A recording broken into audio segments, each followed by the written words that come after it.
Hello mga boss, welcome uli sa ating channel. Ibang command na naman ang pag-uusapan natin sa video natin ito. Ang i-discuss natin, itutuloy natin yung mga madadaling command sa AutoCAD.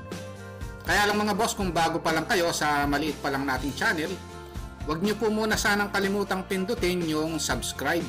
Pero isama nyo na rin po yung like at saka notification bell. Ang una nating pag-uusapang command mga boss, itong line type, Kagaya ng nakikita natin dito sa plano, meron tayong iba't ibang line type dito. Kagaya nito, meron tayong dash line, merong center line dito sa plano. Paano ba gawin itong mga line type na ito? Ayan yung i-discuss natin sa video natin ito. I-type lang natin yung shortcut command ng line type, Itong shortcut command niya yung LT. Ayan yan, yung line type.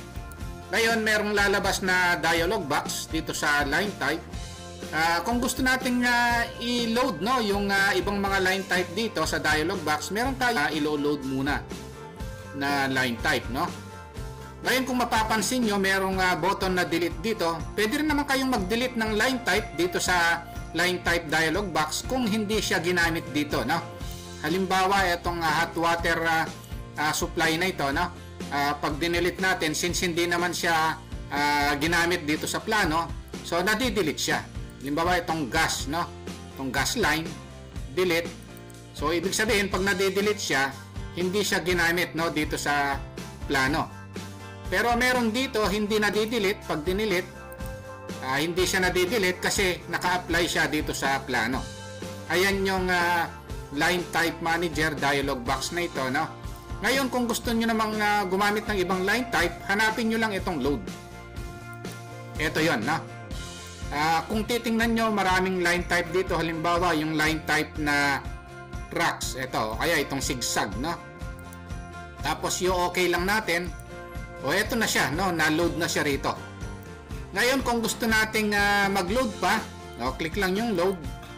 Pagkatapos hanapin natin dito yung ibang line type, halimbawa itong tracks, then okay, ito yan, Ngayon, kung gusto natin gamitin, pwede natin i-click yung isang line type, tapos ilagay natin yung sa current, Ito yung current button, click lang natin, then saka natin yung okay. Kung gagawa tayo ng line dito, ito na siya, Ayan yung zigzag, na ginawa nating current line type. Ganun lang yung pag-apply ng line type, So, pwede nating i-type LT, then enter. Mag-load tayo.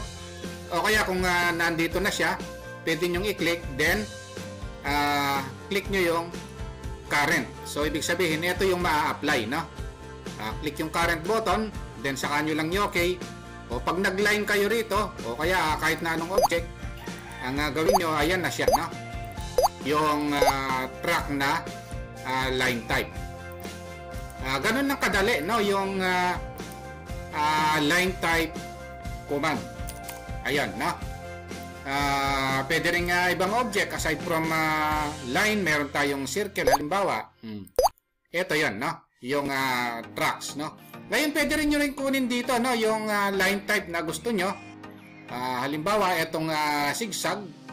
Pag nag-rectangle kayo, halimbawa dito, zigzag ang lalabas, ayan yan, yung paggamit ng line type, Ang susunod na pag-uusapan nating command mga boss, kung kanina, yung line type ang pinag-usapan natin. Ngayon, pag-usapan naman natin yung line type scale, Halimbawa, meron tayong line type na ginawa rito, yung tracks, ito. Tapos kuha tayo ng iba pang line type, halimbawa yung hidden line, meron tayong hidden line. Ito 'yon. Ngayon, kung gusto nating lakihan yung line type scale niya, meron tayong command na LTS or line type scale, Ang shortcut command kasi ng line type scale is LTS, and then enter natin. Ang nakikita natin is 0.5, Kung gusto nating doblehin yung line type, taasan natin sa 0.5, no? Halimbawa 1. Pag in-enter natin, ito yon, no? Lumaki yung line type scale niya, no? So kung gusto naman nating liitan yung line type, mas mababa sa 1, no? Halimbawa na lang dito sa plano natin, may nakikita tayong line type dito. So LT scale, no? Tapos gusto kong mas mababa, o ilagay ko 0.5, then enter. Kung napapansin nyo, lumiliit yung line type scale natin, no? Ayan yung line type scale, no? So pag adjust lang ng laki ng line type yan, no? O yung scale ng line type, no?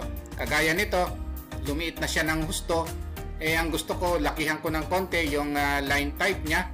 So i-type lang natin LTS, no?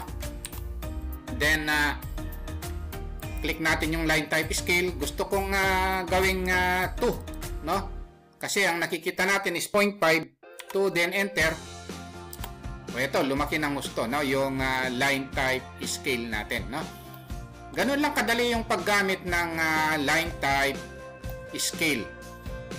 Okay, ayun lang mga boss, no? Kung nagustuhan nyo itong video natin sa line type tsaka sa line type scale, wag nyo po muna sanang kalimutang pindutin yung subscribe, no? Dito sa maliit pa lang nating channel. Isama nyo na rin po yung like at saka notification bell. Thank you very much at God bless po sa inyong lahat.